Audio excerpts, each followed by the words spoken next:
Hello दोस्तों। आप देख रहे हैं कहानी संचय। ये कहानी आपको कैसी लगी कमेंट करके जरूर बताएं। शशकला को गुमसुम बैठा देखकर कठोर हृदय तारामती का उत्साह दूना हो गया। वह बोली, ऐसे खसम से तो जन्म जन्म की राण भली। और चटपट वहां से उठकर चल दी। उसके जाते ही बैठक समाप्त हो गई। शशकला गंभीर हो गई। वह सोचने लगी, पति की ओर से किसी दोस्त की वह कल्पना भी नहीं कर सकती थी जिससे उनके प्रति ऐसा कठोर भाव जागृत हो जाए। विचारते विचारते उसके कोमल हृदय का सारा प्रतिफल अपने प्रवासी पति की ओर उच्छ्वासित होकर दौड़ने लगा। पर जहां उसके पति शयन किया करते थे, उस स्थान पर दोनों बाहें फैलाकर वह औंधी पड़ी रही और बारंबार तकिए को छाती से लगाकर चूमने लगी। तकिए में पति के सिर के तेल की सुगंध को वह महसूस करने लगी और फिर द्वार बंद करके बक्स में से पति का एक बहुत पुराना चित्र और स्मृति पत्र निकाल कर बैठ गई। उस दिन की निस्तब्ध दोपहरी उसकी इस प्रकार कमरे में एकांत चिंता, पुरानी स्मृति और व्यथा के आंसुओं में बीत गई।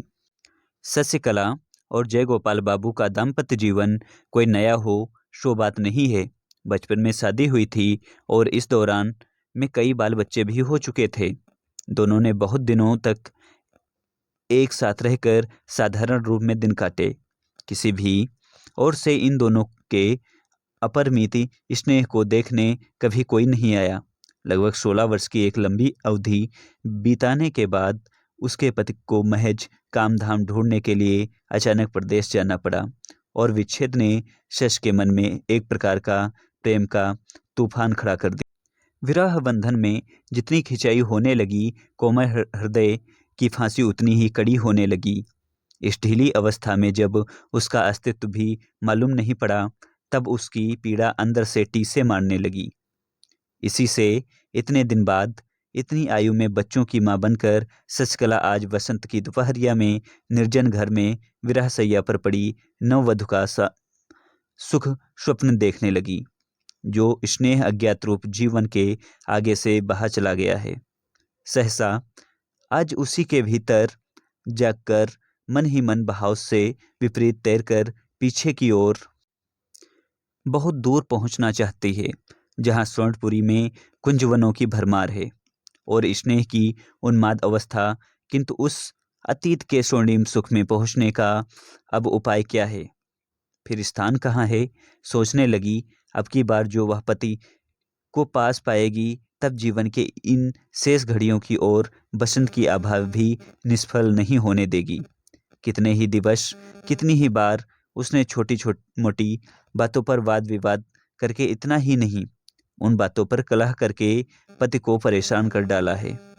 आज अतृप्त मन ने भी एकांत इच्छा से संकल्प किया कि भविष्य में कदापि संघर्ष न करेगी, कभी भी उनकी इच्छा के विरुद्ध नहीं चलेगी, उनकी आज्ञा को पूरी तरह पालेगी, सब काम उनकी तबीयत के अनुसार किया करेगी।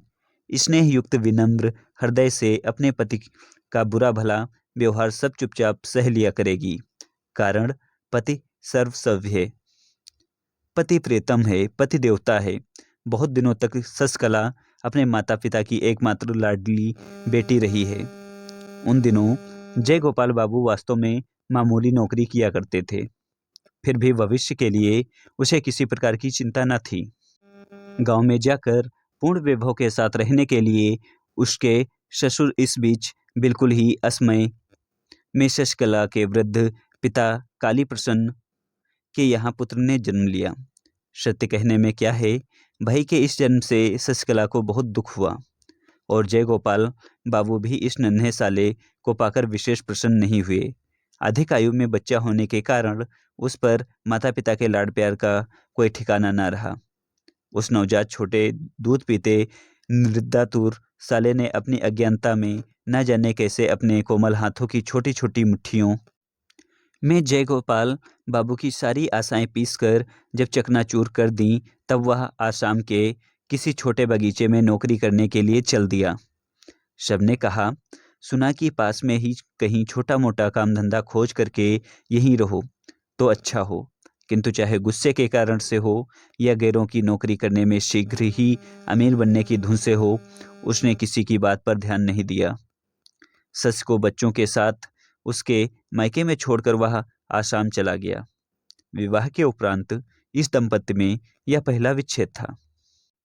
पति के चले जाने से सस को दुधमहे भाई पर बड़ा क्रोध आया, जो मन की पीड़ा को स्पष्ट रूप में कह नहीं सकता। उसी को क्रोध अधिक आता है।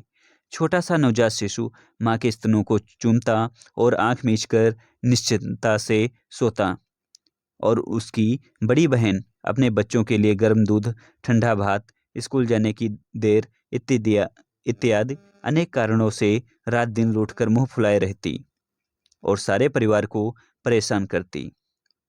थोड़े दिन बाद ही बच्चे की माँ का स्वर्गवास हो गया। मरते समय माँ अपने गोद के बच्चों हाथ सौंप गईं। अब तो बहुत ही शीघ्र मातृहीन शिशु ने अपनी कठोर हृदया दीदी का हृदय जीत लिया। हा हा ही करता हुआ वह शिशु जब अपने दीदी के ऊपर जा पड़ता और अपने बिना दांत के छोटे से मुंह में उसका मुंह, नाक, कान सब कुछ ले जाना चाहता, अपनी छोटी सी मुट्ठी में उसका जूड़ा पकड़कर जब खींचता और किसी कीमत पर भी हाथों में आई वस्तु को छोड़ने के लिए तैयार न होता, दिवाकर के उदय होने से पहले ही उठकर जब वह गिरता पड़ता हुआ अपनी दीदी को कोमल स्पर्श से पुलकित करता,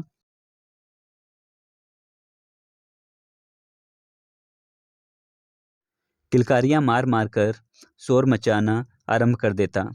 और जब वह क्रमशः दीदी दीदी पुकार पुकार कर बारंबार उसका ध्यान बांटने लगा, और जब उसने कामकाज और फुर्सत के समय उस पर उपद्रव करने आरंभ कर दिए, तब शश से स्थिर नहीं रहा गया। उसने उस छोटे से स्वतंत्र प्रेमी अत्याचारी के आगे पूरे तौर पर आत्मसमर्पण कर लिया। बच्चे